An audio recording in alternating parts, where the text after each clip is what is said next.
Azam Rashid asked this: adakah keperluan atau kehendak?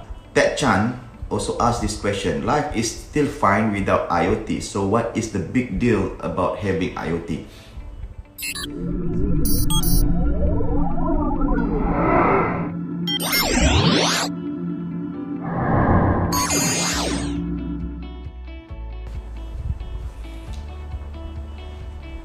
Hi guys, if there is one burning question that you would like to ask about IoT, what would it be? This is the question which I posed in my Facebook a couple days ago. So there are two persons who have asked a similar question which I would like to answer today. Azam Rashid asked this: so is it a want or is it a need? Ted Chan also asked this question: life is still fine without IoT, so what is the big deal about having IoT? So the answer is quite similar to the one that I have answered yesterday about the innovation cycle. Let me tell you about this. If Ted Chan asked about this, life is still fine without IoT, so what is the big deal about IoT? So I asked this question again to any person who asked this kind of question. Are you okay if you can see others can reduce their manpower cost from 100 people to 10 people? Are you okay if others can deliver products within or 3 times faster than before? Or are you okay if others can actually reduce human errors that can cost millions of ringgit? So if you are okay with that kind of statement, then so be it. So that's the question that I would like to ask this person back: how IoT can actually benefit the people, the society. So if you look at the innovation cycle that I've mentioned yesterday, there are different phases of innovation cycle. It's just like a wave. There's a group of people who are very, what we call innovators, who really embrace IoT or any new technology as fast as possible. They want to see the impact and how to see how it works. So these are the innovators. Then you see the early majorities who are who sees there is a benefits and they would like to use it as soon as possible. Then there is a late majority, then late adopters and late majority, and then the laggards. So it depends on different country. They have different people, different culture. They might have different way of embracing the innovation cycle. So IoT is not like the phones that you have been using now. Okay, the phones are, the basic necessity of a phone is communications, and that is really a need instead of want.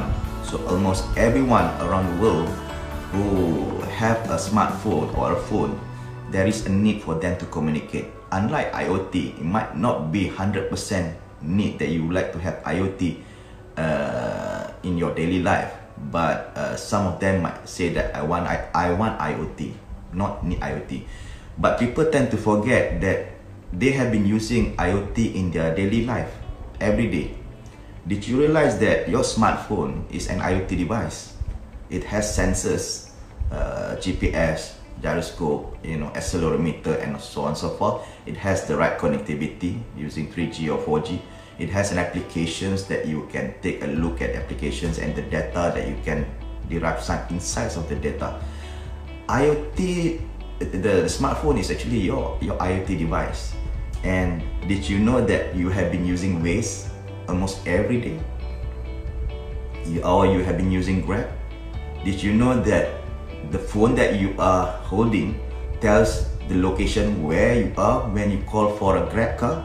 And you will know where the location of the Grab car because the driver also holds the smartphone, and there is an application that shows where the location of both of these driver and the passengers.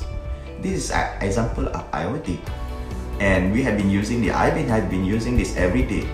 The moment I enter my car, I switch on my Waze because I would like to know when I will arrive in at that destination and the congestion level of the roads.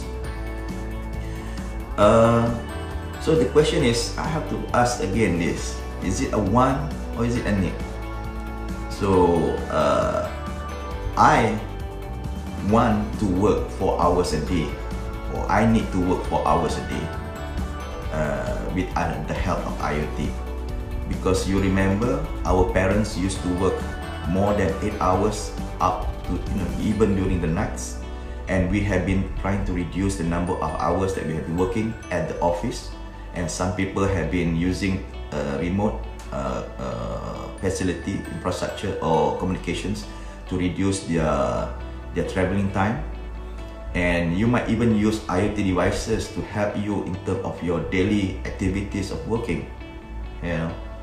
Nowadays I don't have to travel using Waze. I will understand how I can arrive destination without going to all the traffic jam. I can reduce the unnecessary or wasted time. So this is the question that, again, if you feel that IoT will not give an impact to you, you might be one of the people who says that, or in the innovation cycle you are the late majorities, or you might be the laggards. You don't want to find or buy a solutions which going to be obsolete very soon when people have been already using that for many years. Okay, that's it guys. Thank you for watching.